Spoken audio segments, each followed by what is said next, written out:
Welcome back. According to researchers, 4 out of 5 Northeast Florida counties have a higher lung cancer death rate than the state of Florida and the nation.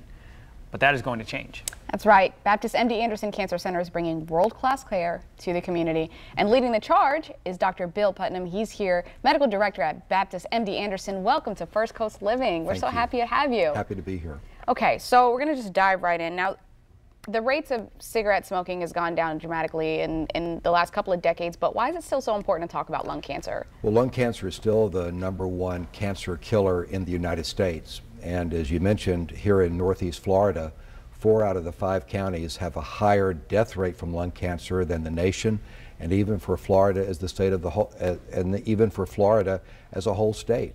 So it's important to talk about it because, in contrast to other cancers which may be more publicized, this causes more cancer deaths. It's interesting because obviously smoking has been the #1 thing. They say, oh, smoking is, but we're clearly seeing that it's not just cigarette smoking that's causing lung cancer. Right, there's a lot of other causes as well. Radon is one, but cigarette smoking still is the most important factor in patients with lung cancer. So patients who are current heavy smokers, or even those who have stopped smoking in the past, are at increased risk. Even light smokers, particularly in young women, have a higher incidence of developing lung cancer than would otherwise be expected. So let's say I'm a non-smoker, but I have a history of like bronchitis and pneumonia. Does that kind of increase my risk? Well, it may not necessarily increase your risk, but anytime you have symptoms affecting the lungs, such as cough, sputum production, chest pain, or even coughing up blood, it's important to have that evaluated by your doctor, by your family doctor, and ways in which that is done are through diagnostic imaging, such as a chest x-ray, or even a CAT scan of the chest, which is far more sensitive in picking up abnormalities in the lung. And that's really the key with most cancers too, is finding it early. So if I'm a previous smoker, is this something I should be going to my doctor and saying, hey, you know what, I want to get checked, even though I've stopped smoking, but I previously smoked. Yep. Is this something I should be asking my doc, like, hey, I want to get a check?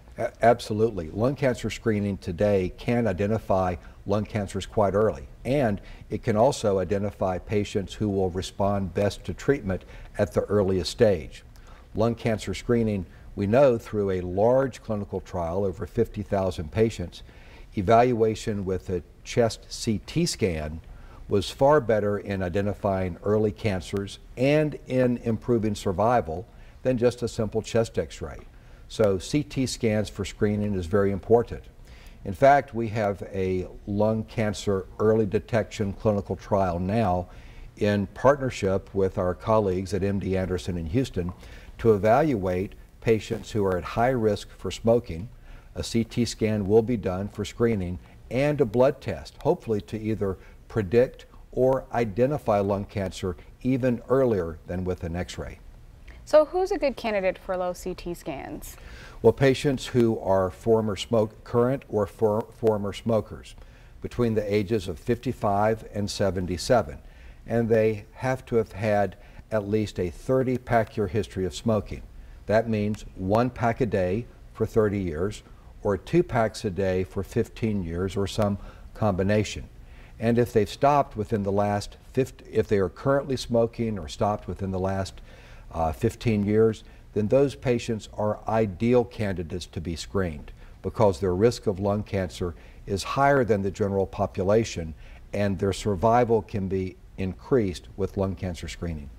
Well, this is important information. So I just want to ask about the trial again. So the trial right now, are people out there watching right now, is somebody out there eligible and could get into this trial now, or is that trial filled? No, it's open, and we're accruing patients. The best way is to talk to your family doctor about this to see if lung cancer screening would be appropriate. And entry into our clinical trial is also very appropriate, and certainly can contact me or our team for additional information about that trial. And speaking of more information, something that obviously if you've seen it, if you've driven by the new building, your new facility is beautiful, and I know you guys are getting rave reviews from it, but talk about a little bit what's been going on there and how have you guys been received? Well, this is one of the most advanced cancer treatment facilities in this region. and it was developed entirely to focus on the patient's and families' experience, and really to surround those patients with the care that they so richly deserve, and to ensure that patients here in Northeast Florida don't have to leave this region to receive that type of cancer care. So our ability to provide the commitment to our patients and the continuity of care and the passion is what we do every day, and we want to make that available to our patients here in Northeast Florida. Appreciate it, Doc. That's great stuff. Thank you so much, Doctor, for Thank joining you. us today. And thanks to Baptist MD Anderson for sponsoring this segment. You can learn more about Baptist MD Anderson by visiting baptistmdanderson.com.